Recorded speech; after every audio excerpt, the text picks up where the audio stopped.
Bueno, ahora creo que activaste el micrófono, no, no lo activaste.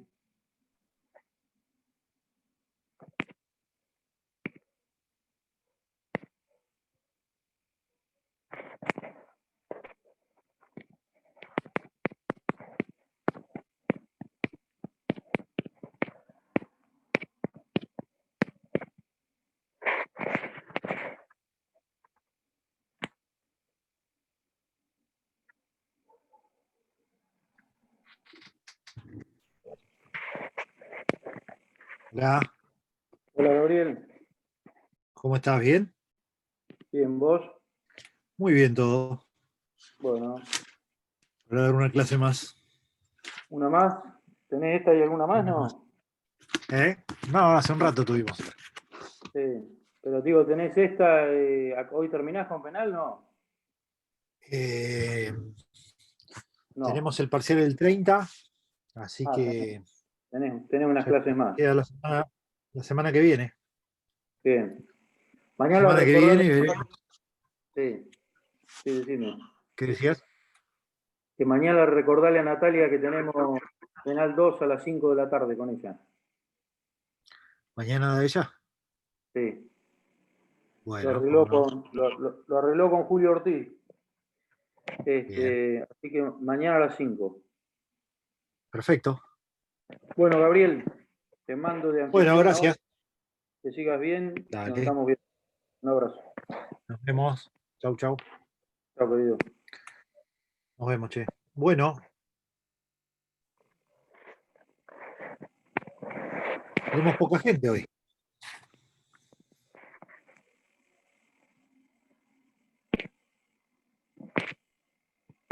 Vamos a esperar unos minutitos por si se suma alguien más y de paso les pregunto si hay dudas de temas anteriores que quieran charlar o preguntar algo antes de entrar al tema de hoy.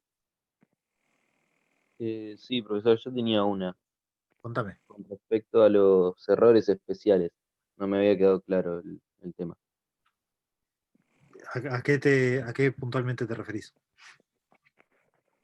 No, porque en el manual de Zaffaroni habían, creo que por lo menos Ah, tres tipos de errores especiales y no se me confunden con los tradicionales, por así decirlo.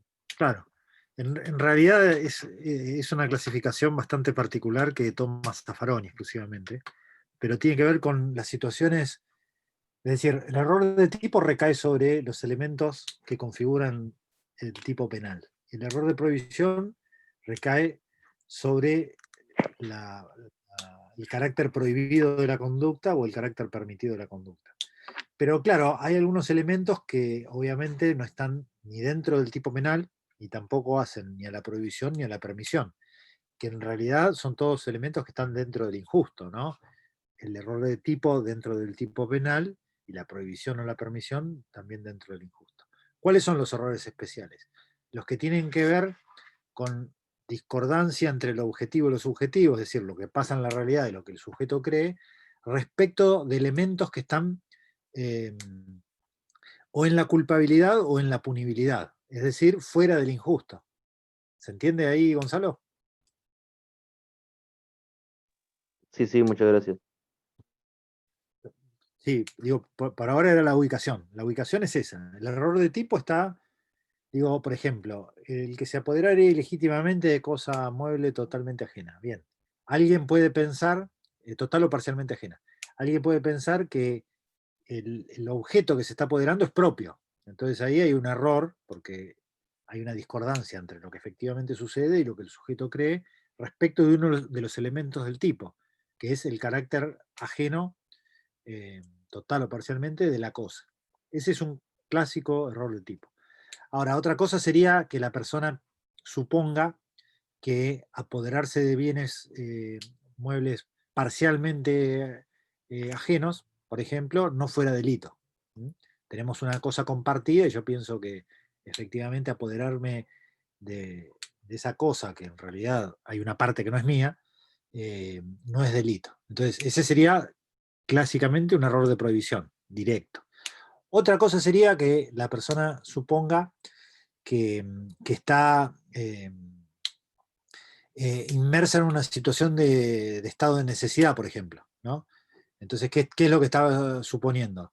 Bueno, que tiene un justificativo, que tiene una justificación, que tiene una causa que excluye la, la antijuridicidad, cuando en realidad no se da porque no está en ninguna situación de necesidad. Bien, ese sería típicamente un error de provisión indirecto. Hasta ahí tenemos error de tipo y error de provisión. Ahora, ¿cuáles serían los errores especiales? Bueno, los que recaen sobre un elemento de la culpabilidad. Por ejemplo, un error sobre si se está en una situación de estado de necesidad esculpante, ¿no? Por ejemplo, piensa que la única tabla disponible que hay es esa, y en realidad tenía otros medios para evitar eh, ahogarse, ¿no? ¿Se acuerdan el ejemplo que dimos la semana pasada? Un clásico ejemplo de error perdón, de inexigibilidad de otra conducta era dos náufragos con una única tabla. Es decir, el que se apropia de la tabla sabe que va a matar a otro, pero otra conducta disponible no tiene. Supongamos que él piense que es así, y no obstante había otra posibilidad de salvación porque había una lancha de rescate cerca o lo que fuera. Ese sería un error especial, porque a diferencia del error de tipo, que recae sobre los elementos del tipo, y a diferencia del error de prohibición, que recae sobre el carácter prohibido o permitido de la conducta, recae sobre un elemento de la culpabilidad, que está fuera del injusto, es en la tercera categoría. Ese es un error especial, que bueno, se rige con las reglas del error. Si es evitable, del error de provisión, si es evitable va a tener una consecuencia eventualmente en la disminución de la pena por graduación de la culpabilidad, y si es inevitable la excusará. Y en el caso de la punibilidad, lo mismo, un elemento de la punibilidad. Por ejemplo, el hurto entre hermanos no es punible, así lo dice el código. Entonces, si hay un error, ¿sí?, sobre esa condición de punibilidad, sobre que está generando un delito contra la propiedad contra un hermano, él piensa que de ese modo no es punible, resulta que en realidad no tiene la condición de hermano, o en realidad la ley ampara hasta el hermano y él piensa que ampara hasta el tío también. Cualquier error sobre la punibilidad, entonces también es un error especial, porque no recae ni dentro del error de tipo ni el del error de provisión, es sobre una circunstancia que hace a la punibilidad. ¿Se entiende ahí, Gonzalo?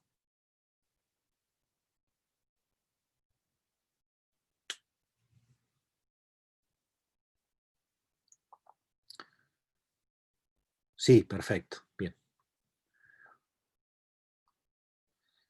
Bien, la tentativa inidónea. La tentativa inidónea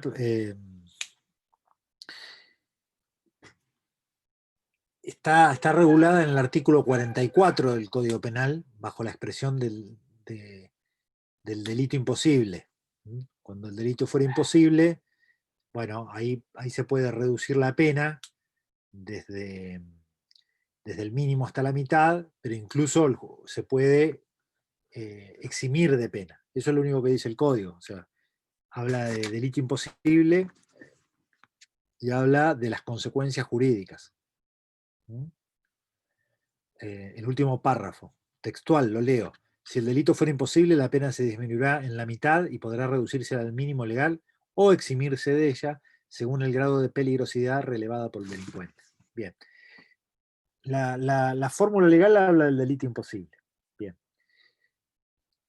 ¿Por qué asimilamos al delito imposible a la tentativa inidónea? Porque de alguna manera una tentativa en concreto siempre careció o sea, carece de idoneidad. ¿Para qué? Para realizar el resultado, ¿no? Es decir, que por definición la tentativa significa que el resultado no se produce. Ahora, hay algunas tentativas en las cuales ya los medios seleccionados por el autor para llevarlas adelante, ese resultado nunca se hubiera producido. Entonces, la tentativa es idónea si con la selección de medios que hizo el autor el resultado se hubiera podido producir, pero no se produjo por circunstancias ajenas a su voluntad. En cambio, sin idónea, si ya analizada de antemano la conducta, ex ante, dicen los libros, de antemano, si yo analizo de antemano la conducta, ya sé que con ese medio ese resultado no se va a producir. Porque el sujeto selecciona un medio que es esencialmente sin idóneo, porque tiene alguna información errónea sobre cómo llevar adelante la conducta, y entonces procede pensando que va a poder llevar adelante el hecho y nunca lo podría haber llevado adelante. Por ejemplo, piensa que va a matar a una persona en su cama y dispara varias veces y la cama está vacía, ¿sí? Entonces, por más que él piense, ya sí, él representa una circunstancia en la cual evidentemente nunca hubiera podido consumarse el resultado. O selecciona una cantidad por ejemplo, de dosis de un veneno que nunca pudieran haber ocasionado el resultado, porque para poder matar a una persona se requería más cantidad o más dosis de ese veneno. Entonces, ya de antemano, el resultado no se va a producir. Esos casos son los casos de tentativa inidónea, a diferencia de aquellos que el resultado se pudo haber producido, pero por circunstancias ajenas a la voluntad del sujeto no se produjo. En esos casos, entonces se habla de un delito imposible. Si en la cama había solamente un maniquí, un muñeco, o si las dosis eran insuficientes, ese delito siempre ya es considerado como de imposible realización. Y en ese caso le queda la posibilidad al juez de merituar. eh, Acá se habla de la peligrosidad relevada por el delincuente, que es una fórmula del viejo positivismo, pero uno lo que tiene que merituar en concreto es qué grado de peligro genera la conducta que se llevó adelante. Y en ese caso el juez puede imponer una pena menor, con esa graduación, que puede ir del mínimo a la disminución de la mitad, más que lo que reduce la tentativa normalmente, o incluso eximir de pena directamente. Porque ve que el delito era imposible de antemano, la afectación al bien jurídico realmente corrió un peligro muy, muy remoto, entonces en ese caso directamente el juez puede eximir de pena. ¿Ok? Maite.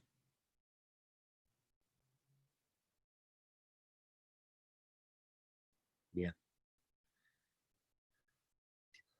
Bueno, alguna más si hay, y si no empezamos con el tema de autoría.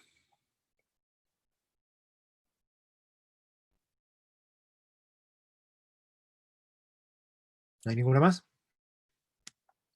Bueno, vamos a empezar con el tema de autoría. La parte especial del Código Penal identifica los delitos, ¿no? Eso ya lo sabemos. Y en general, los delitos están singularizados, ¿no? en su forma de realización. En general, la fórmula es el que, o si se trata de algún delito especial, por ejemplo, el funcionario público que. Es decir, que siempre la referencia de autoría que trae la parte especial es una referencia singularizada, individual, hace alusión a un autor único. Pero en la realización de cualquier actividad humana, también obviamente en la delictiva, a veces las conductas son realizadas en forma plural, por más de un participante. Es decir, a la realización del hecho converge más de una persona, tal como lo exigiría inicialmente el Código Penal en la parte especial, que siempre hace alusión a una individualidad, el qué, ¿no? Además es masculino, lo que es también criticado desde posiciones feministas. Pero bueno, en definitiva, la teoría de la autoría, o la autoría de la autoría y participación, más particularmente en el Código Penal, el título que se llama así, el título séptimo, se llama participación criminal, resuelven aquellos problemas que no están contemplados en la parte especial, que solamente singularizan, que son los que tienen que ver con la pluralidad de participantes en sentido amplio en la realización de un hecho típico.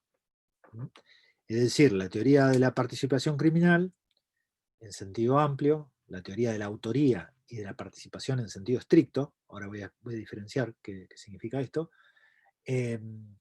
tratan de resolver en la parte general el problema de la realización plural del tipo. Es decir, cuando varias personas intervienen en la realización típica. Bien, primera idea correcta. ¿Sí? Bien. Esto está regulado en los artículos 45 a 49 del Código Penal. Involucra una pluralidad de situaciones posibles en las cuales participan varias personas.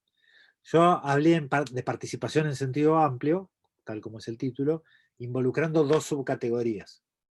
Participación en sentido amplio involucra tanto los problemas de autoría como los problemas de participación en sentido estricto. Es decir, la diferenciación entre el autor y el partícipe. El autor, obviamente, es aquel que tiene una responsabilidad primaria por la realización del hecho. El partícipe siempre depende de la acción del autor.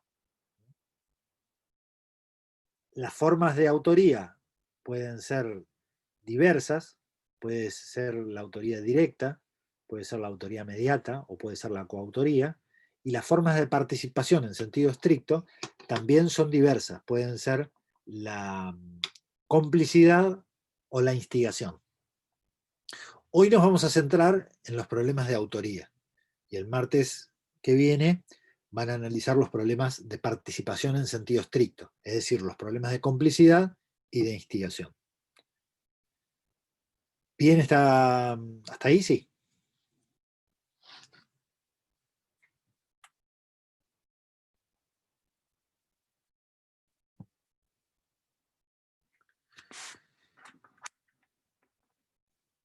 Bien. El artículo 45 regula la situación de la autoría en sus diversas formas, con una fórmula en realidad bastante antigua, pero que sin embargo ha permitido a la doctrina y a la jurisprudencia interpretar esta fórmula para involucrar todos los casos de autoría, es decir, tanto el de autoría directa como el de autoría inmediata como el de coautoría. ¿Qué dice el artículo 45? Dice, los que tomasen parte en la ejecución del hecho o prestasen al autor o autores un auxilio o cooperación sin los cuales no habría podido cometerse, tendrán la pena establecida para el delito. Dentro de esta frase, ¿cuáles ustedes piensan que son los autores y cuáles piensan que son los partícipes? Partícipe necesario sería el que presta auxilio. Exactamente. Quiere decir que la fórmula de la autoría, que involucra todos los casos, está contenida solo en la primera frase. Los que tomasen parte en la ejecución del hecho. Ahí ya tenemos la definición de la autoría.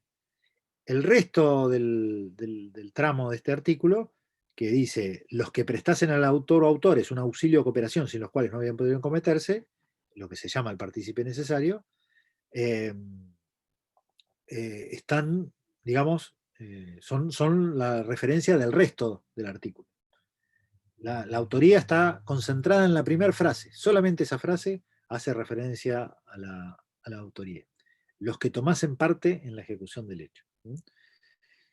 Bueno, claro, yo mencioné tres modalidades, ¿no? Mencioné la autoría directa, mencioné la autoría inmediata, mencioné la coautoría, y evidentemente el artículo del código es bastante parco desde este punto de vista, porque simplemente dice los que tomasen parte en la ejecución del hecho. Con lo cual, estas tres formas de autoría son interpretación doctrinal y jurisprudencial en función de cómo en la realidad personas participantes del ilícito pueden participar ejecutando el hecho. Es decir, que lo decisivo, aparentemente, inicialmente, es esa expresión tomar parte en la ejecución del hecho. Ha habido en la historia de la doctrina penal distintas formas de interpretar quién es el autor y quién es el partícipe. Uno diría que la teoría de la autoría tiende a generar esta diferenciación para saber a quién podemos considerar dentro de un grupo plural que ha tomado parte en la realización del hecho, a quienes podemos considerar autores y a quienes podemos considerar partícipes. El sentido de esta teoría es lograr esa diferenciación. En otros ordenamientos punitivos tiene mayor influencia. En el nuestro tiene influencia por varias razones, ahora las vamos a analizar, pero desde el punto de vista punitivo, la pena se le reduce exclusivamente al partícipe secundario, que es del artículo 46. El partícipe necesario, o primario, o el cómplice primario, tiene la misma pena del autor, lo acabamos de leer, ¿no es cierto? Pero al momento de determinar la pena el juez, podría considerar que parte tomó en el hecho. Quiere decir, si ha sido autor, le pondrá más pena, y si es partícipe, le pone menos. ¿Se entiende? Es decir, tanto autor como partícipe primario tienen la misma escala punitiva, de 8 a 25 años, si mataron, solamente que cuando el juez determina, al autor le puede poner 15 años, para poner un ejemplo, y en cambio al partícipe, como evidentemente no ha tomado parte en la ejecución del hecho, le puede poner una pena menor. Por ejemplo, dentro de 8 a 25 le pone 10. Es decir, a diferencia del partícipe secundario, en donde el artículo 46 ya tasa una reducción de la escala penal, donde dice al partícipe secundario se lo pena con una pena disminuida de 1/3 a la mitad. ¿Se entiende las consecuencias punitivas distintas? ¿Y por qué es importante entonces definir quién es el autor y el partícipe? Si es secundario, porque ya está tasado en la ley que hay una reducción de 1/3 a la mitad en la escala penal. Y si es primario, porque el juez al determinar la pena considera obviamente la diferencia entre ser autor y ser partícipe. Incluso el grado de participación, porque puede ser que alguien participe en forma más activa o con un aporte más relevante o más disvalioso, ¿no? Éticamente más disvalioso. Hay muchas razones por las cuales el juez determina. Pero es importante la diferenciación entre autoría y participación, principalmente por las consecuencias jurídicas que se pueden abrir. Ahora, les decía yo, esta diferenciación principal de la teoría de la autoría entre autoría y participación ha tenido en el recorrido de las teorías penales distintas fórmulas, ¿no? Hay distintas formas de diferenciar quién es autor y quién es partícipe. Desde teorías que se han llamado objetivas, inicialmente, teorías subjetivas, o más modernamente, teorías materiales objetivas, para diferenciarlas de las primeras teorías objetivas, a las cuales entonces se pasó a llamar teorías formales objetivas. Vamos a revisar rápidamente desde el punto de vista teórico qué implica cada una de estas teorías y vamos a ejemplificar cómo impactarían en la resolución de un caso. La teoría formal objetiva toma como referencia esta expresión los que tomasen parte en la ejecución del hecho, y entonces trata de ser lo más fiel posible al principio de legalidad y trata de verificar cuál es el verbo típico del delito de que se trata, y le pone la característica de autor a quien realizó por propia mano el verbo típico contenido en el tipo penal. Por eso, de alguna manera, es una teoría a la cual se le llama formal objetiva, porque independientemente de cómo hayan sido las circunstancias del hecho, se asienta en el hecho formal de que el autor es quien realiza el verbo típico de propia mano exigido en la ley. Por eso se llama teoría formal objetiva. La teoría subjetiva, por el contrario, se asienta en aspectos que no tienen que ver, digamos, con la objetividad de lo que pasó y con el formalismo de ver quién por propia mano realizó el verbo típico, sino que apunta a ver quién tenía interés en el hecho, quién quería el hecho como propio, diferenciando entre dos ánimos posibles en la realización del hecho: el ánimo de autor y el ánimo de socio. Entonces dice, aquellos que tienen interés en el hecho, que actúan con ánimo de autor, porque son los que efectivamente les interesa que el hecho se concrete, son autores, independientemente de si han realizado el verbo típico o no. Y aquellos que por el O sea que contrario para la solamente teoría, tienen un ánimo colaborativo, de ayudar al otro, entonces son exclusivamente partícipes. La diferenciación entonces está en un aspecto subjetivo. ¿Quién quiere el hecho como propio o quién quiere el hecho como ajeno? Independientemente de lo que hayan materialmente, desde el punto de vista real, realizado. para la teoría subjetiva, entonces el instigador sería autor. ¿Perdón? Para la teoría subjetiva, el instigador sería un autor porque quería No, el no, no. hecho. Para toda teoría, el autor es autor y el instigador es instigador y el cómplice es cómplice. Para toda teoría es así. Lo que cada teoría pone un criterio para diferenciar entre autor y partícipe. La primera dice, es autor el que realizó el verbo que está escrito en la ley. No hay vuelta.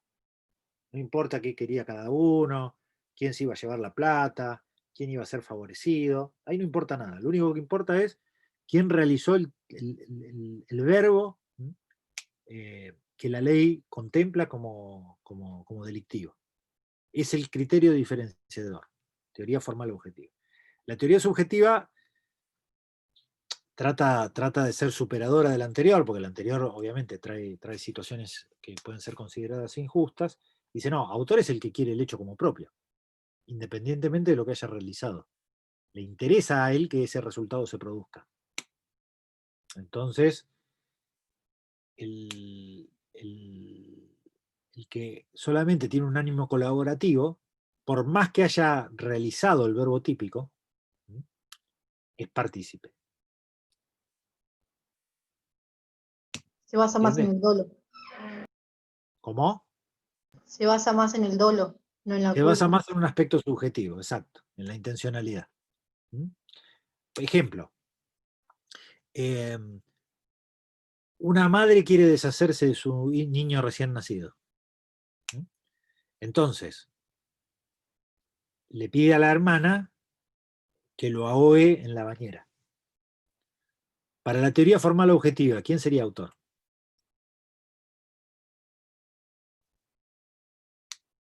Hermana, La madre que Claro. quiso deshacerse. Para la teoría formal objetiva, ¿quién? la hermana porque le hizo. Claro. Y para la teoría subjetiva, La madre lo quería como propio. exacto. ¿Ven la diferenciación? ¿Ustedes qué piensan? ¿Quién debería ser autor y quién partícipe?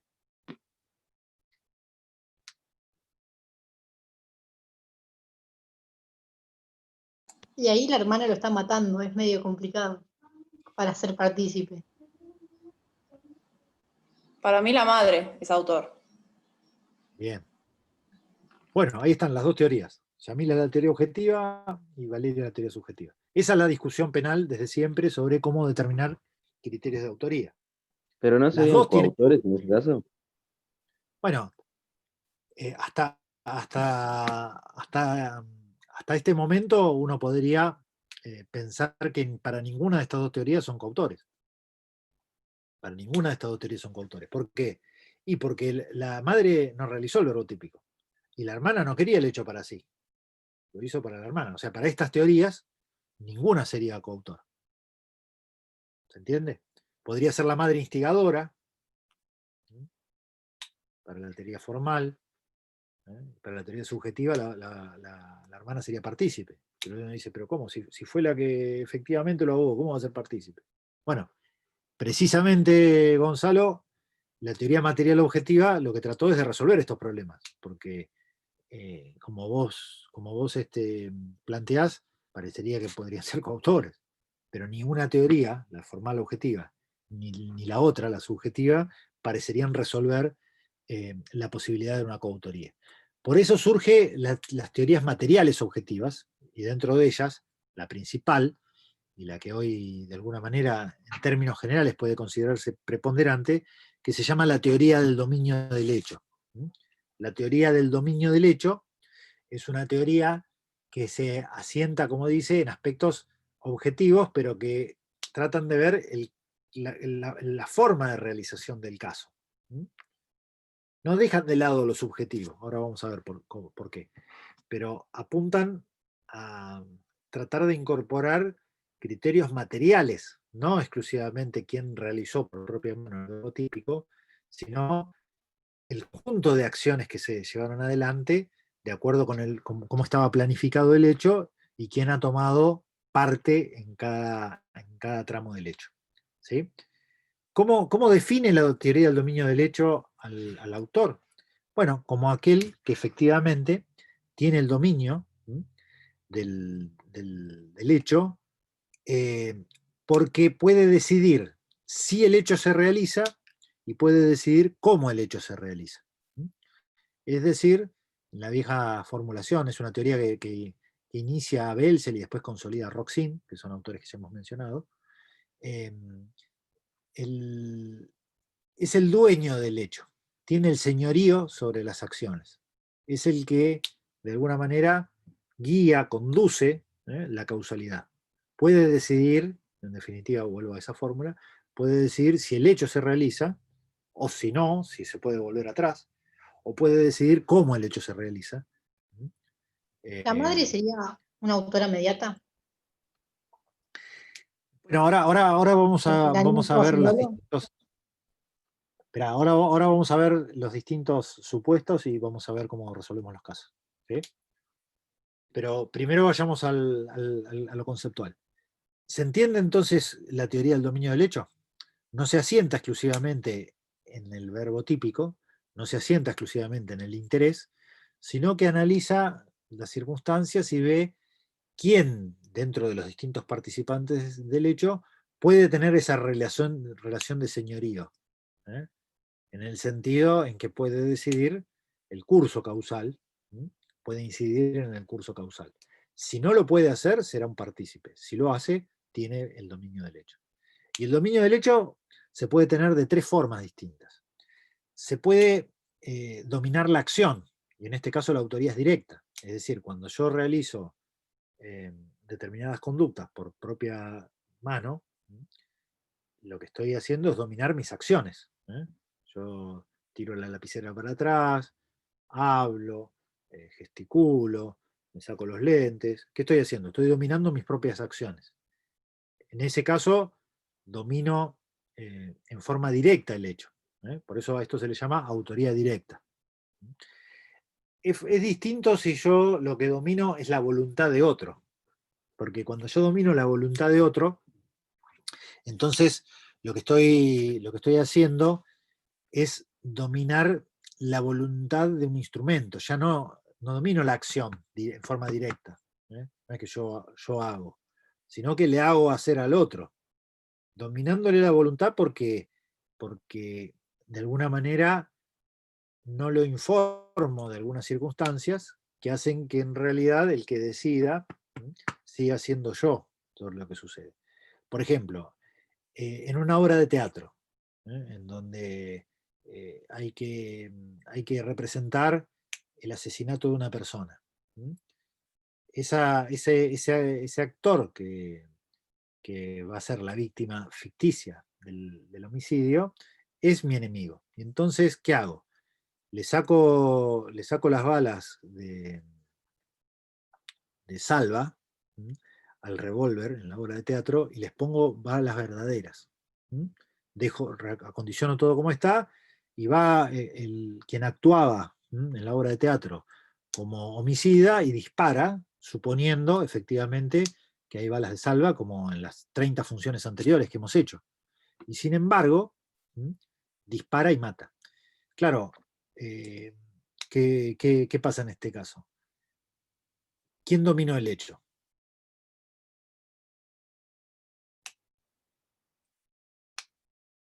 El que cambió las balas. Exactamente. Ese es el autor mediato. Por eso ya no se habla de dominio de la acción y autoría directa, sino que se habla de dominio de la voluntad, porque la voluntad del otro, viciada, fue a representar la obra de teatro como siempre.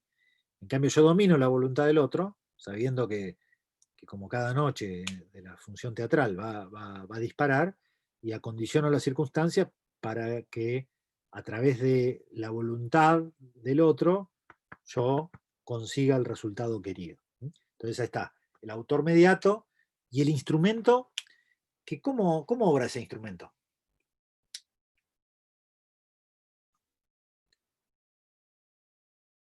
¿Qué le falta? ¿Tipicidad? Claro, ¿por qué? ¿Obra con dolo? No, porque la voluntad se la dominé yo. Entonces, si no obra con dolo, ¿obra bajo qué? Bajo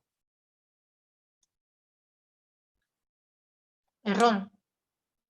error. Error de...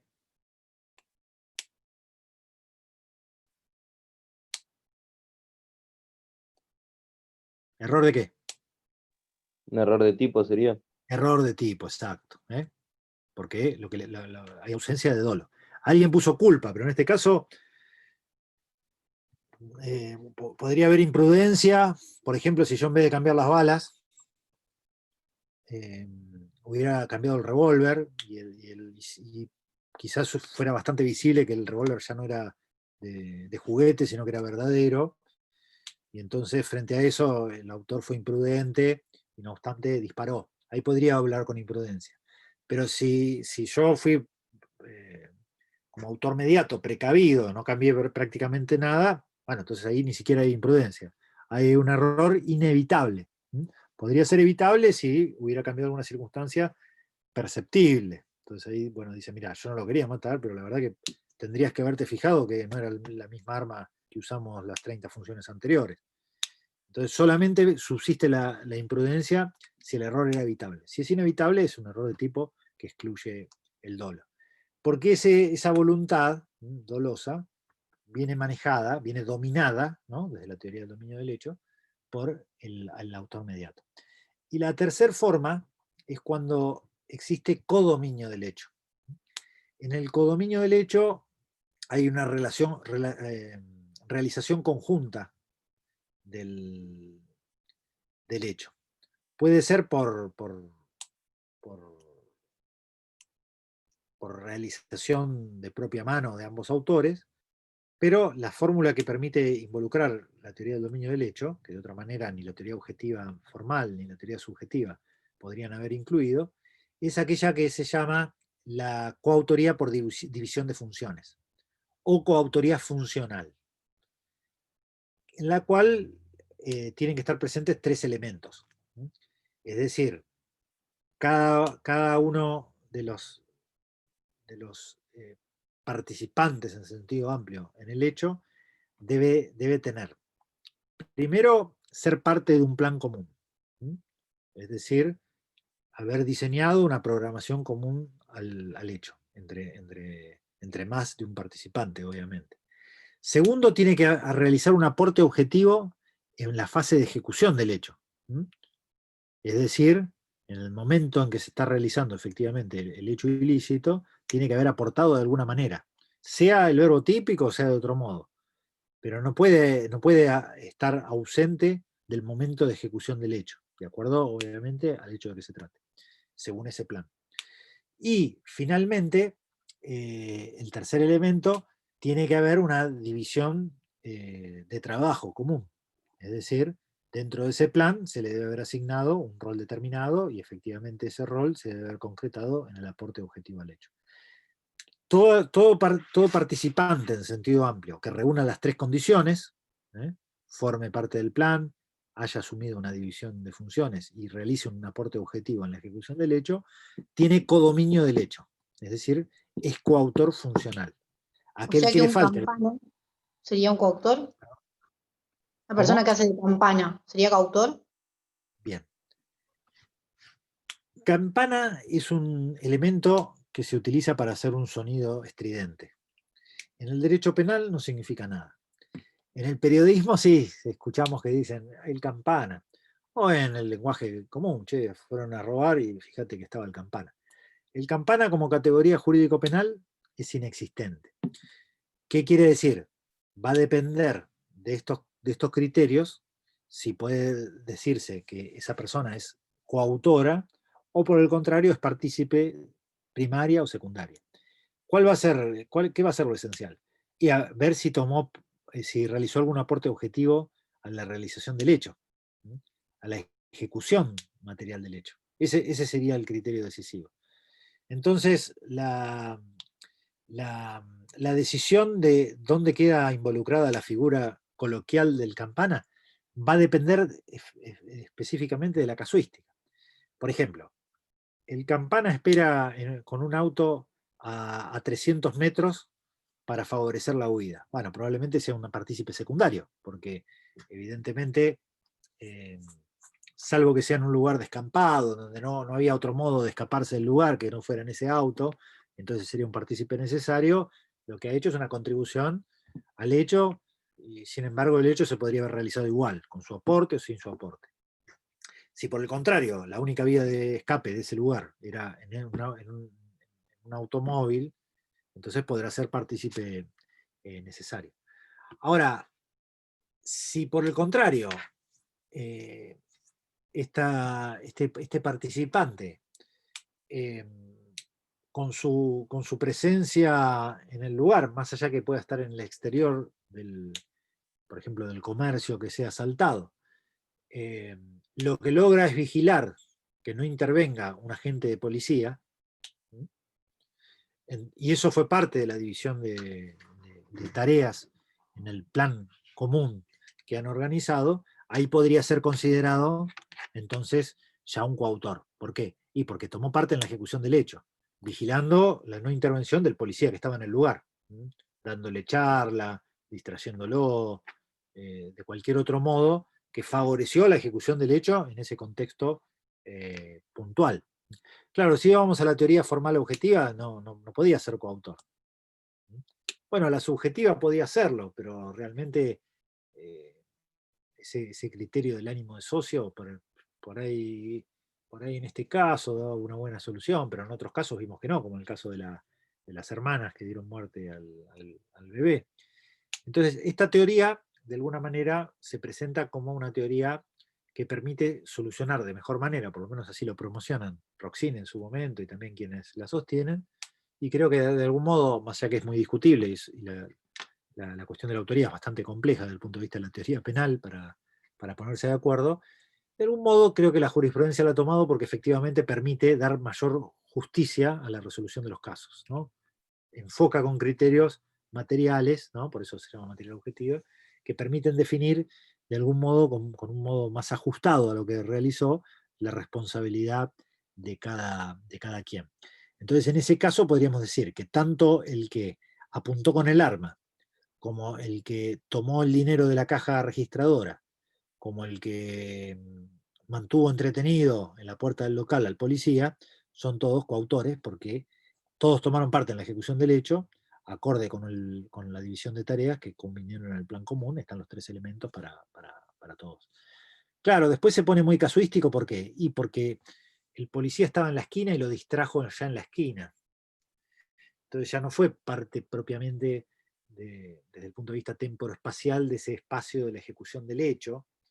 Entonces podríamos decir, ahí ya entramos a decisiones casuísticas, porque bueno, ¿cuántos metros tiene que estar alejado de la puerta del comercio para que efectivamente sea un partícipe secundario o un coautor? Bueno, la verdad que ahí ya eh, es un terreno en donde quien decide, el juez que decide el caso, analiza las circunstancias fácticas y toma una decisión sobre si efectivamente se trata de una acción de ejecución del hecho o no, ¿no? Entonces, en función de eso, decidirá ponerlo como coautor o ponerlo como partícipe primario o secundario, según como sean las circunstancias fácticas. Por eso que el campana puede actuar de muchas maneras. Por eso tampoco se habla del autor intelectual. Yo escucho a los periodistas que dicen el autor intelectual. El autor intelectual tampoco es una categoría jurídico-penal. Lo que es una autoría inmediata. Y alguien puede haber planificado, pero bueno, sí, puede haberlo planificado con el intelecto, puede haber planificado con acciones concretas, cuando puso las balas en la recámara del revólver. Es decir, de muchas maneras puede ser el autor mediato.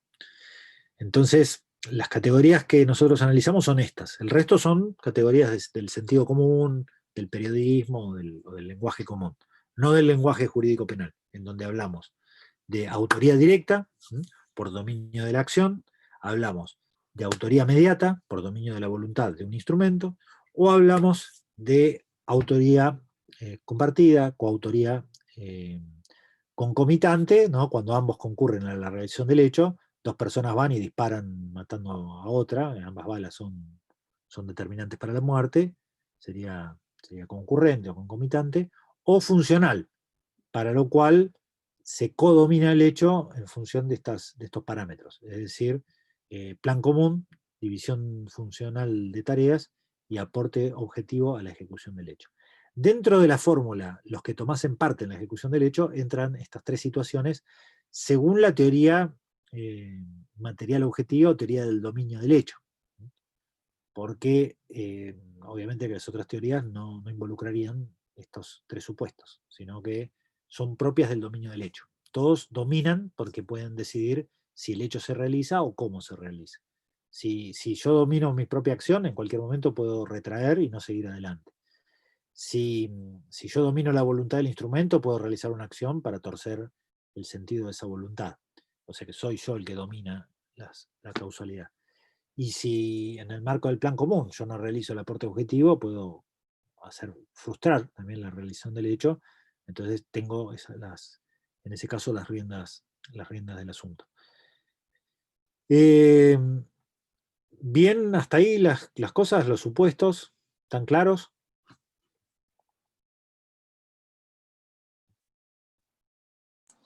Sí, profe. Bien. ¿Alguna duda, alguna pregunta?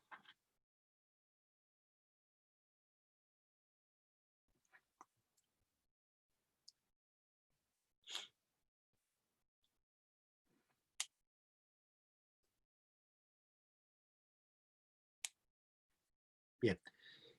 El caso del dominio de la acción es bastante sencillo, digamos, es el caso más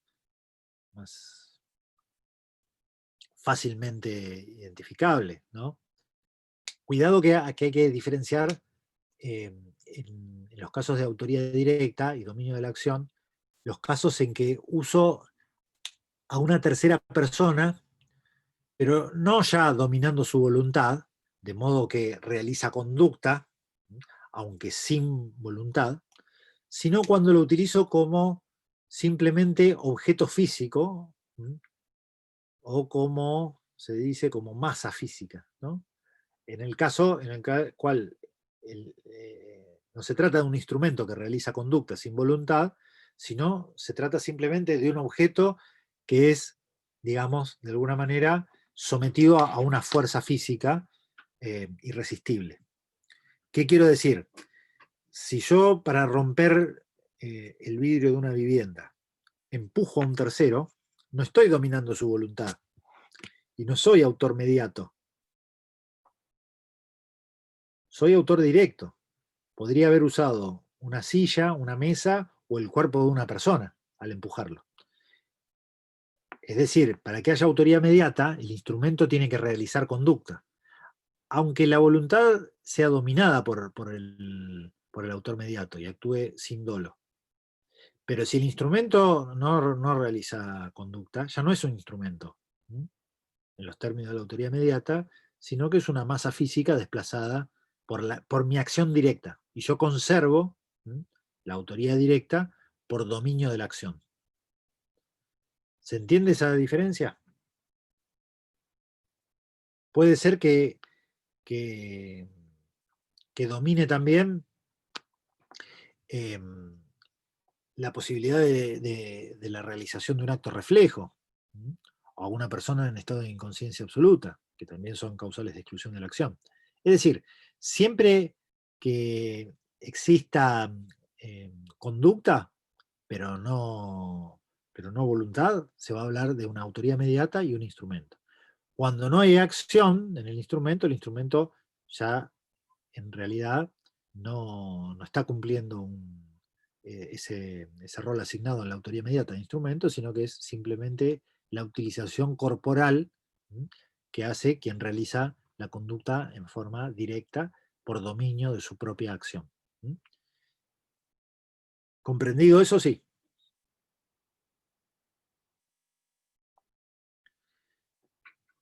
Yendo a los supuestos de autoría inmediata. Bueno, el primer caso ya lo establecimos y lo diferenciamos con claridad. El instrumento para que haya autoría inmediata siempre debe haber realizado conducta, pero no actúa con voluntad, es decir, sin dolo. Pusimos el ejemplo claro de quien altera el revólver que se utiliza en el marco de una actividad teatral. Bien, pero el autor puede también dominar la culpabilidad. Es decir, en realidad, dominar la voluntad del instrumento, pero porque el instrumento actúa sin culpabilidad. No es que actúa sin dolo, como el ejemplo que vimos, sino que actúa sin culpabilidad. ¿Cómo sería una situación en la cual un autor mediato domina a un instrumento que actúa sin culpabilidad? ¿Cómo se imaginan que puede ser?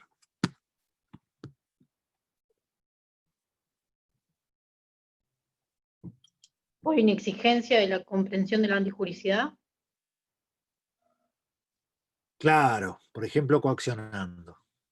Bien Agustín, bien Yamila. Claro, por ejemplo, coaccionando. Perfecto.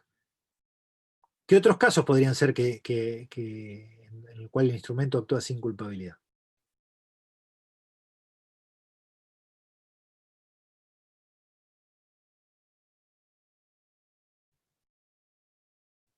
Yo les pregunto, ¿podrían ser todos los supuestos de inculpabilidad? Inimputabilidad por edad, inimputabilidad por alteración de las facultades mentales o alteración momentánea, podría ser por error de prohibición. ¿Podrían ser todos esos supuestos? Sí, claro, sí. ¿Por qué? Porque yo puedo saber de la prohibición y guiar en un sentido erróneo a quien realiza la conducta. ¿Para qué? Para lograr el fin que a mí me interesa. ¿Se entiende? Puedo usar a un menor de edad para eso. Puedo usar a una inimputable, una persona que no tiene posibilidad de reconocer la criminalidad del acto que está realizando o no puede dirigir sus acciones. Cualquiera de estos supuestos puede ser objeto de la autoría inmediata. Siempre que se trate, obviamente, de un plan pergeñado por el autor mediato para utilizar el instrumento con el objetivo de realizar la conducta que me interesa. Porque de otro modo podría haber una instigación. ¿Sí? Pero si yo, evidentemente, soy el que planifico las acciones para la realización del resultado y para eso me valgo de un instrumento que actúa sin culpabilidad, porque no tiene capacidad de culpabilidad, porque está en un error de prohibición o porque no le es exigible otra conducta, entonces soy el autor inmediato. Igual que cuando uso el instrumento que actúa sin dolo. Exactamente igual. Acá alguien pregunta sobre la obediencia de vida. Yo había dicho la clase anterior, en relación a la obediencia de vida, que si bien se conserva en el Código Penal, es una causal problemática, ¿no? Porque a la luz principalmente de las reformas que ha habido en el derecho internacional de los derechos humanos, ya no es admisible invocar la obediencia debida ni como causal de inculpabilidad ni como causal de justificación. En todo caso, deberá existir alguna otra situación, como por ejemplo la coacción, para poder ser válido un eximente. Pero ya entonces la obediencia debida carece de autonomía. La obediencia debida se supone que se da en un marco de relación jerárquica en donde alguien obedece lo que le dice el superior. Bueno, eso no es suficiente, porque si el superior me dice que le pegue un tiro en la cabeza a una persona, la orden que se me da es manifiestamente ilícita y eso no me es culpa. Salvo que me amenace con matar a mi familia o perder el empleo, y ahí habrá que ver, ¿no? Si era para matar, seguramente la pérdida del empleo no será suficiente, pero en todo caso, ya la obediencia debida carece de autonomía porque en realidad es coacción. Entonces la obediencia debida es una causal que tiende a desaparecer, ¿sí? No hay posibilidad de que ni la legislación, ni tampoco la invocación en un caso de una orden del superior. Si la orden es ilícita, no hay que obedecerla. Si la orden está siendo eh, ejecutada bajo coacción, hay exculpación, pero por la coacción, no por la obediencia debida. ¿Se entiende? Y si no, será claramente punible. Bien, ¿qué sucede con los casos entonces de dominio de la voluntad del instrumento por instrumento que actúa sin culpabilidad? Bueno, la responsabilización como autor mediato, en los términos del artículo 45, de quien domina esa voluntad, ni más ni menos. Podría coexistir una responsabilización si el sujeto carece de capacidad de culpabilidad, pero está sujeto a un régimen penal diferenciado, como sucede con las personas que tienen entre 16 y 18 años. Es decir, si yo utilizo a una persona de 17 años para que cometa un hecho, ¿puedo ser considerado autor mediato? O quien está sujeto a una responsabilidad diferencial, como el menor de 17 años que ejecuta el hecho, es efectivamente el autor directo, porque domina o gobierna su acción, y yo soy simplemente un instigador. ¿Qué opinan?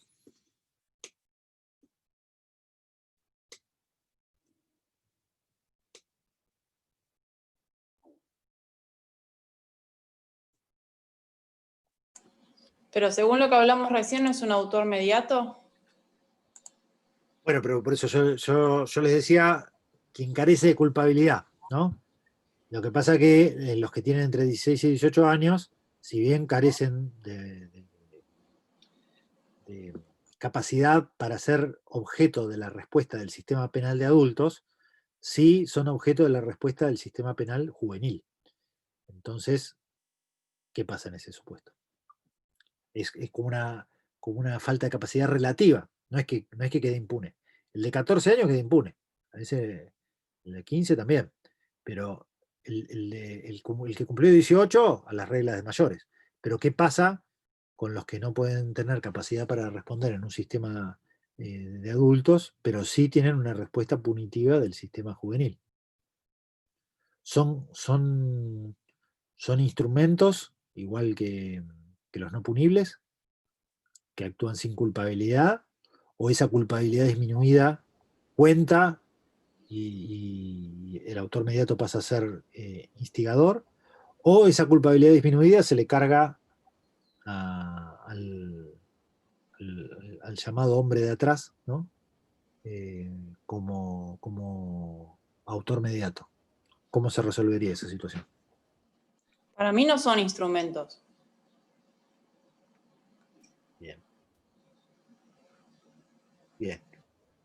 Correcto, actúan con una culpabilidad disminuida y son sometidos a un régimen penal que tiene una penalidad menor, ¿no? Así lo dice la ley 2278.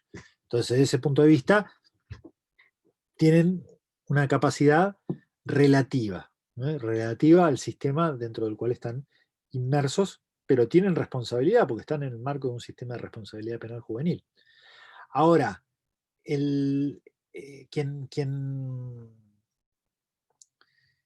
quien utiliza para la realización del hecho a ese menor de edad, ¿queda solo como instigador o puede ser autor mediato, aunque el joven cargue con la responsabilidad por el tramo, digamos, que tiene que ver con la realización directa del hecho?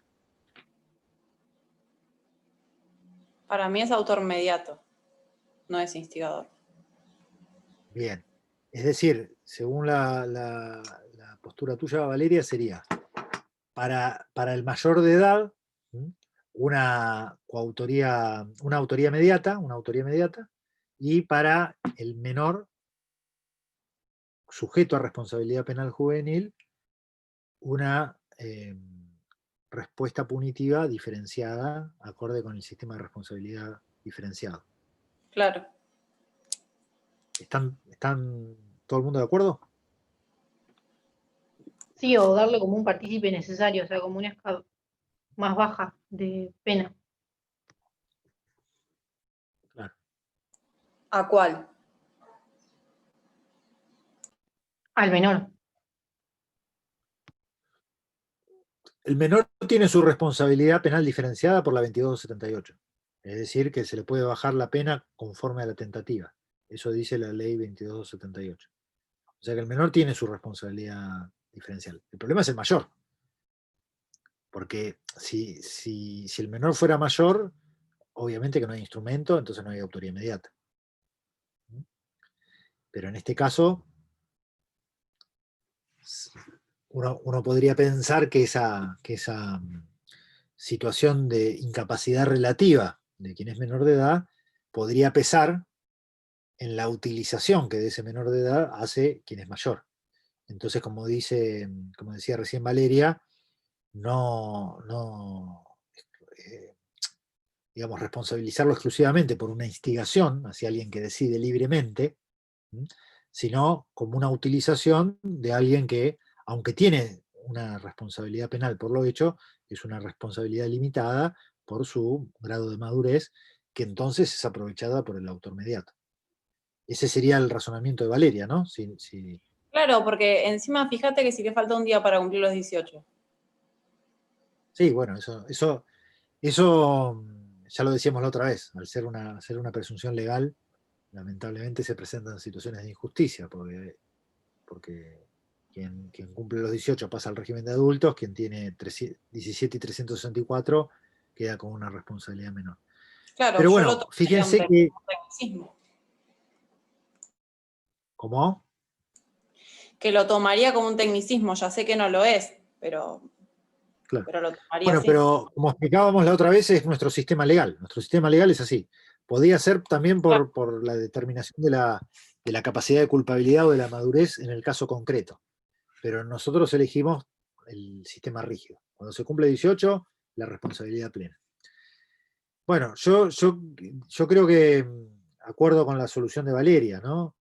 Porque hay un margen de utilización de esa capacidad relativa que tiene quien aún tiene responsabilidad, eh, obviamente que aminorada por la legislación especial, pero que el autor está de alguna manera favoreciéndose de esa situación para la realización del hecho que está de alguna manera conduciendo. Es decir, sería un supuesto de presencia de una culpabilidad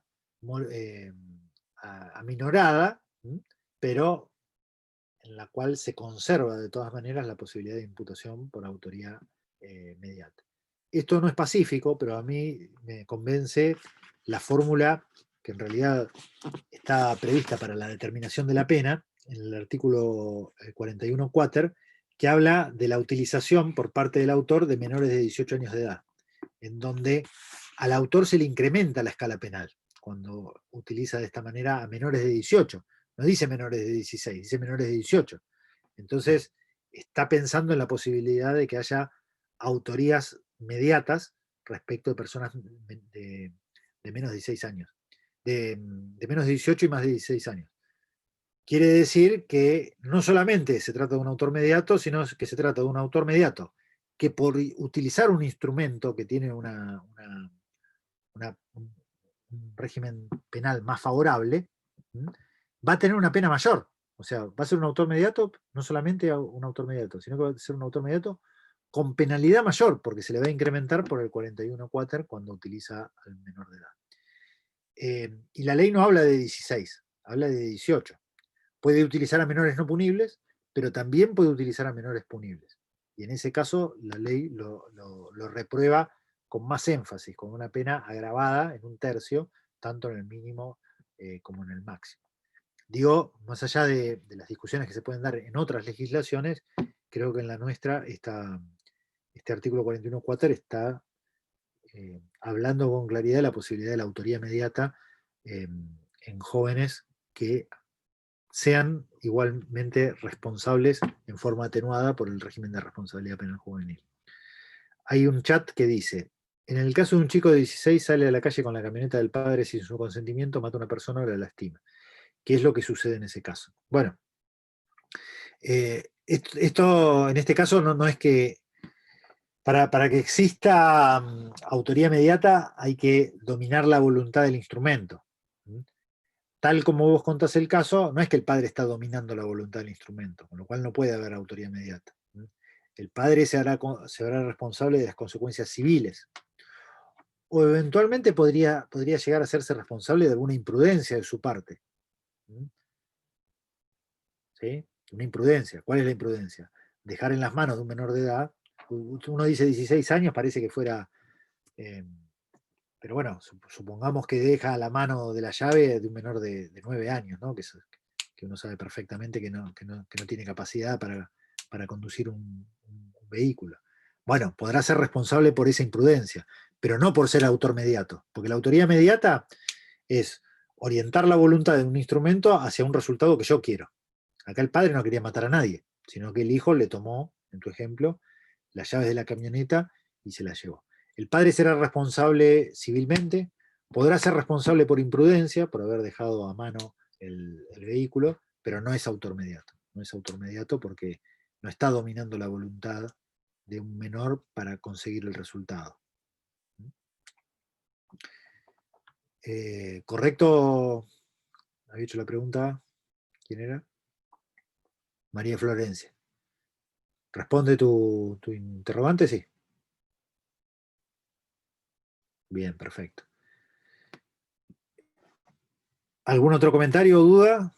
¿O caso que se les ocurra?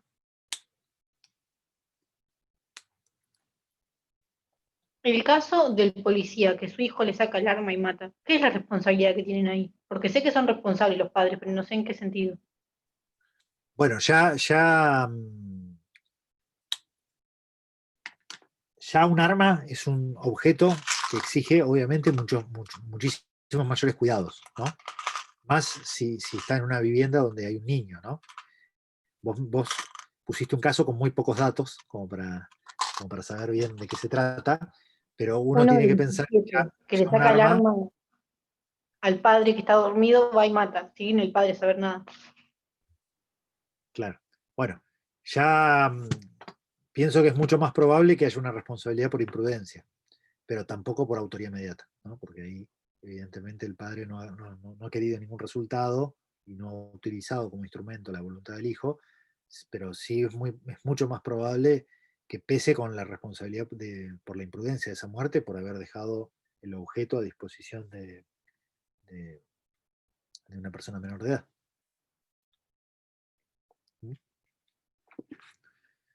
Bien.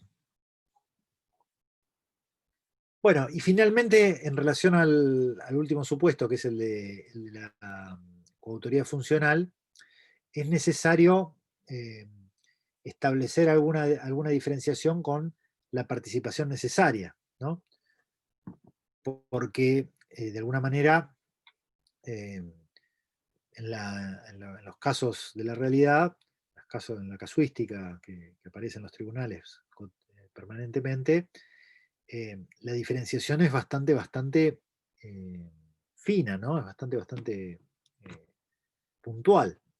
Y tiene que ver básicamente con el aporte, ¿no? El aporte que se exige para ser coautor es un aporte objetivo, obviamente determinante, como también se exige para el partícipe primario, pero tiene que ser en la fase de ejecución, ¿sí? Ahí aparece un elemento que es determinante para la distinción. ¿Qué quiere decir? ¿Para qué casos quedaría reservada la posibilidad de participación necesaria y no coautoría? Bien, para el que no haya sido parte del plan funcional y simplemente realiza sin planificación y sin división de funciones algún aporte que efectivamente es necesario, o al que realiza un aporte que, aunque necesario, no se da en la fase de ejecución del hecho. Es decir, a quien no tiene el dominio del hecho por no tener los 3 elementos que requiere la coautoría funcional. Más sencillamente es así. Es El que decir, ayuda a enterrar al muerto vendría a ser un partícipe. No sé si necesario o secundario. sí.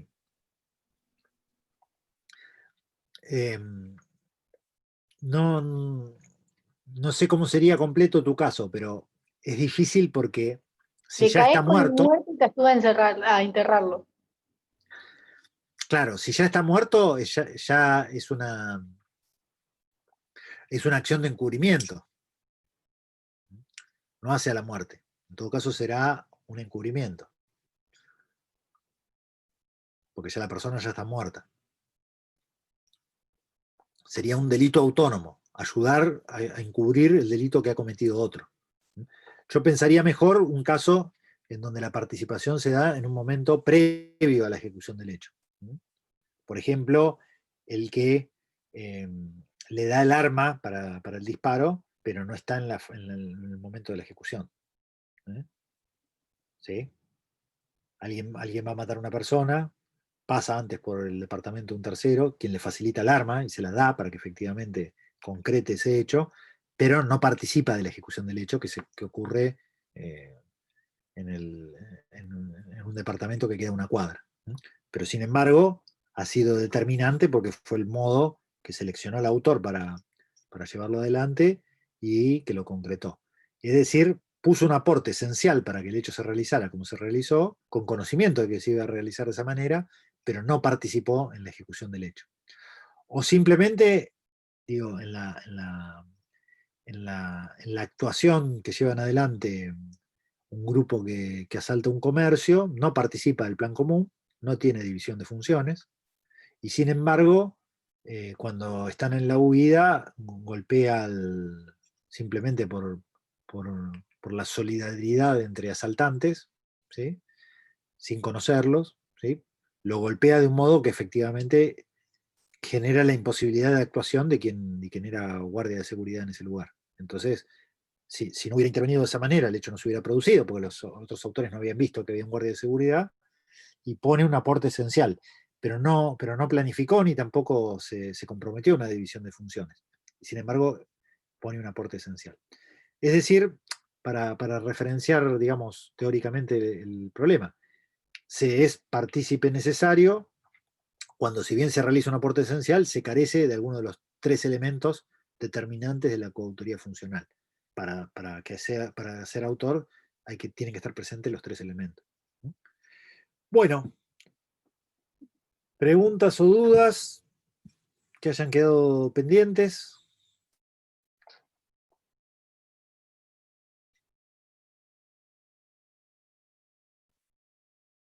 Todo muy claro.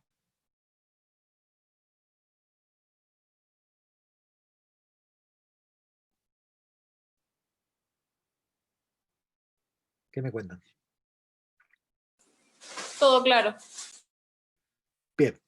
Si no hay más dudas, vamos cerrando, salvo que haya por ahí alguna duda de otro tema que quieran aprovechar el momento para hacerlo, para hacerla, la pregunta, la duda. Si Buena no, pregunta. vamos ¿Cuándo vamos a cerrando. ver tentativa? Bueno, yo les di la clase anterior una introducción que fue medio fallida. Si quieren, digo fue fallida porque la conexión el otro día no sé qué pasaba, pero era malísima. Si quieren, aprovechamos estos minutos y repasamos. Yo les dije que leyeran el tema, a ver si hay algunas dudas. La tentativa está en el artículo 42, ¿sí? Y tiene que ver con esta idea del íter criminal, que se construye desde una fase de ideación, donde yo creo la idea criminal, el primer paso del íter o camino del crimen, que pasa a un segundo paso, que es cuando lo preparo, también es impune, la ideación y el acto preparatorio son impunes. El primero es exclusivamente intelectual, ¿sí? Aunque lo vocifere, sigue siendo simplemente una idea. El segundo ya implica actos materiales exteriorizables, pero no punibles. ¿Por qué? Porque no implican comienzo de ejecución, que es lo que pide el artículo 42. El que con el fin de cometer un delito determinado comience su ejecución, pero no lo concreta no lo consuma por circunstancias ajenas a su voluntad. Ese tercer momento del camino criminal es el en donde comienza la punibilidad, el comienzo de ejecución punible. Y luego, si se concreta, es consumado, y si el delito es permanente, es decir, que tiene efectos en el tiempo, entre la consumación y el agotamiento, también pasa un camino, en ese camino o íter criminal. Entonces, para el artículo 42, ¿qué es lo importante? Saber qué es el comienzo de ejecución. ¿Cómo definimos el comienzo de ejecución? Bueno, ha habido criterios también objetivos y criterios subjetivos. El criterio preponderante es el denominado actualmente teoría individual objetiva. ¿Qué exige? Bueno, por un lado, que según el plan del autor se haya realizado todos los actos tendientes a la consumación del hecho, según el plan del autor, todos los actos han sido realizados, y como segundo elemento, que el bien jurídico haya sufrido algún grado de peligro. Evidentemente no se produjo la muerte, pero algún grado de peligro hubo. Entonces, para hablar de comienzo de ejecución punible tienen que estar los dos requisitos. El plan del autor realizó los actos que eran necesarios para obtener el resultado, pero interfirió otra causal que no lo concretó. Y el bien jurídico sufrió algún grado de peligro, aunque sea mínimo, desde el punto de vista objetivo. Por eso se llama teoría individual, porque atiende al plan del autor, objetiva, porque también requiere que el bien jurídico haya corrido un riesgo. Las teorías precedentes eran las teorías puramente subjetivas o puramente objetivas, o que miraban solamente el ánimo y generaban prácticamente un reproche ético por querer causar el mal, a pesar de que el bien jurídico no había sufrido ningún riesgo, o miraban solamente el riesgo independientemente de que el autor hubiera querido o no realizar el hecho, y podrían considerar tentativas circunstancias que implicaban exclusivamente responsabilidad objetiva por lo que ocurrió. Por eso el criterio individual objetivo es el preferencial, porque aúna disvalor de acción, es decir, acción tendiente a realizar una conducta lesiva, con disvalor de resultado, un mínimo de riesgo para el bien jurídico. Claro, el caso que explicamos hace un rato de la tentativa inidónea, de algún modo demuestra que si el riesgo corrido por el bien jurídico, como decía el artículo 44, es inexistente, el juez puede eximir de pena. En cambio, si el riesgo es mínimo, incluso la puede reducir. Ahí la tentativa inidónea demuestra claramente la convergencia de la teoría individual objetiva, porque el autor quiso. Ahora, los medios que seleccionó son inidóneos. Pero bueno, hubo algún riesgo, porque quizás la dosis fue casi la dosis que hubiera podido dar la muerte. Bueno, entonces ahí podría imponer pena. Si ya directamente no había ningún riesgo corrido, como por ejemplo el que quiso matar en la cama que estaba vacía, entonces en ese caso el juez exime directamente de pena. Esas son las consecuencias del 44. Y ahí se ve con claridad, en el caso de la tentativa inidónea, la necesidad de la confluencia de ambos factores. El subjetivo relacionado con el plan del autor, o individual relacionado con el plan del autor, y el objetivo que requiere un riesgo mínimo para el bien jurídico plasmado en el caso. Estas serían básicamente las ideas esenciales de la tentativa. También está el problema del desistimiento, que está en el artículo 43, y que bueno, lo que requiere es, en primer lugar, la voluntariedad, es decir, alguien comienza la ejecución del hecho. Y cuando el resultado todavía no se produjo, bueno, se arrepiente, piensa, la verdad que esto que estoy haciendo no corresponde.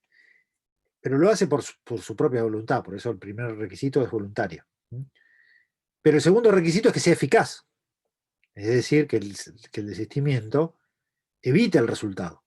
Es decir, que el autor realice una acción complementaria para evitar el resultado. Si todavía faltaban acciones complementarias para que el resultado se produzca, lo que tiene que hacer es dejar de realizarlas. En cambio, si él ya había realizado todas las acciones que iban a llevar al resultado, lo que tiene que hacer es generar una nueva acción que impida sí o sí el resultado.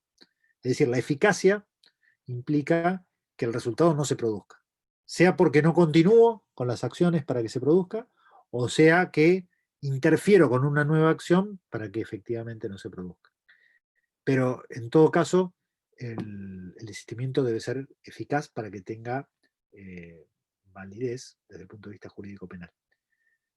Maite pregunta cómo se demuestra el desistimiento voluntario, y no sé si tu pregunta está orientada al aspecto probatorio, es decir, cómo se prueba, cómo se demuestra desde el punto de vista procesal. ¿A eso te referís?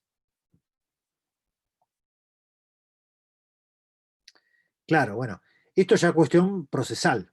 El desistimiento tiene que ser eficaz y voluntario. Esos son los requisitos que pone el derecho penal. Ahora, ¿cómo se demuestra? Bueno, se puede demostrar por testigos, se puede demostrar por una inferencia o razonamiento que hace el juez, es decir, se puede demostrar por la confesión de la persona. La forma de demostrarlo es absolutamente abierta a los criterios abiertos que tiene la prueba. Puede ser de cualquier manera. Vos seguramente la preocupación tiene que ver con los elementos que son internos, que son la voluntariedad. Bueno, pero todo elemento interno va a tener dificultades probatorias. ¿Y cómo se prueban? Y a través de inferencias objetivas. Es decir, yo miro cómo actuó y me puedo dar cuenta si efectivamente primero quiso realizar y luego fue para atrás. Desistió.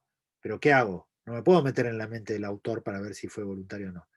Miro las circunstancias fácticas que hay desde el punto de vista objetivo y hago inferencias probatorias para determinar si había una voluntad. Con el dolo pasa lo mismo. Uno cómo sabe que alguien actuó con dolo. Y bueno, no se puede meter en la mente del autor. Ni siquiera puede apelar a la confesión, porque se puede decir, mire, yo maté a Kennedy. Bueno, eso no es prueba suficiente.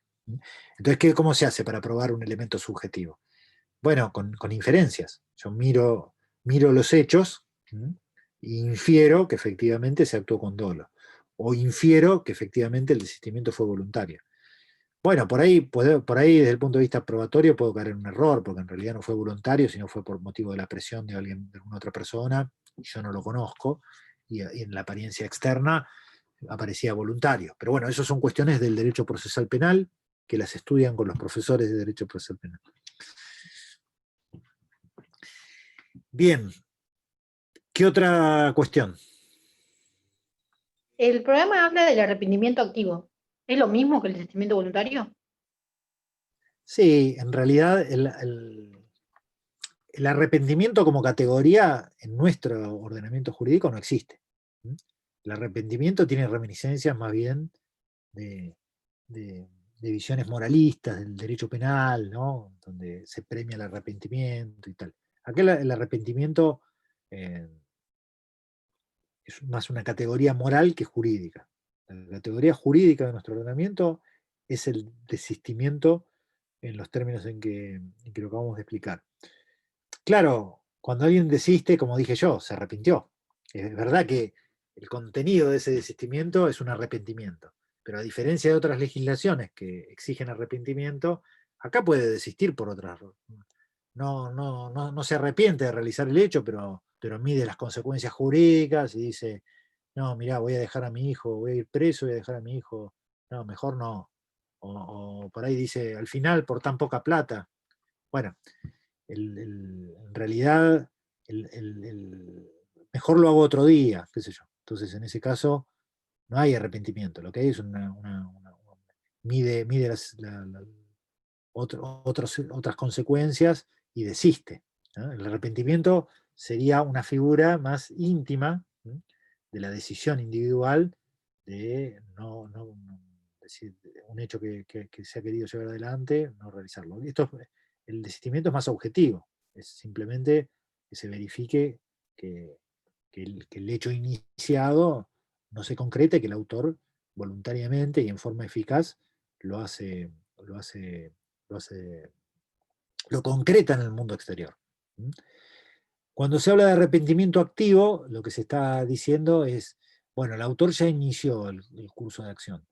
Ese curso de acción estaba destinado a la consecución del resultado. Bueno, tiene que hacer algo, tiene que activamente generar una conducta que interfiera en el resultado. Ya colocó la bomba está para explotar. Porque Bueno, tiene que ir acuchilla a al lugar a alguien, llama desactivar. a la ambulancia o llama a la policía. Claro. Ya tiene que hacer algo cuando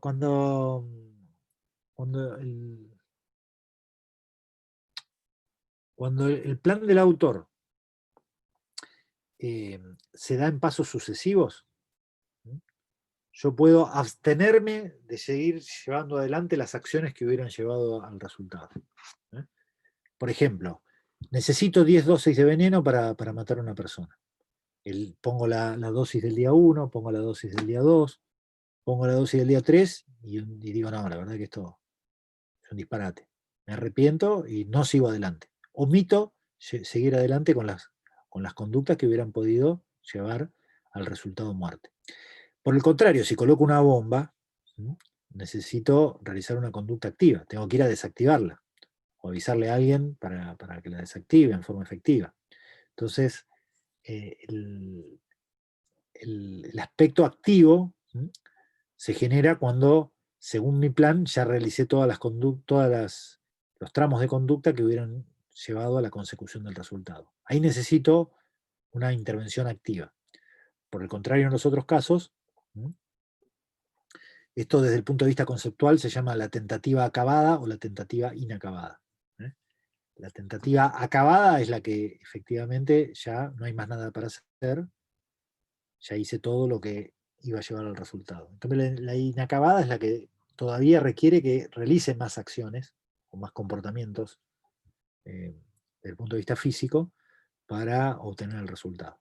Esa sería, de alguna manera, la necesidad de una intervención activa, ¿no? Bien. ¿Alguna otra cosa?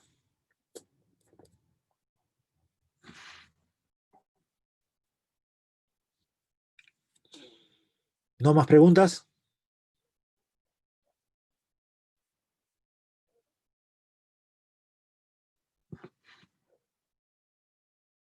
¿Damos por cerrada la reunión? Gracias, profe. Bárbaro, nos vemos en una próxima. A estudiar mucho que queda poco tiempo, ¿eh? No me aflojen. Chao, gracias. Chau, chau.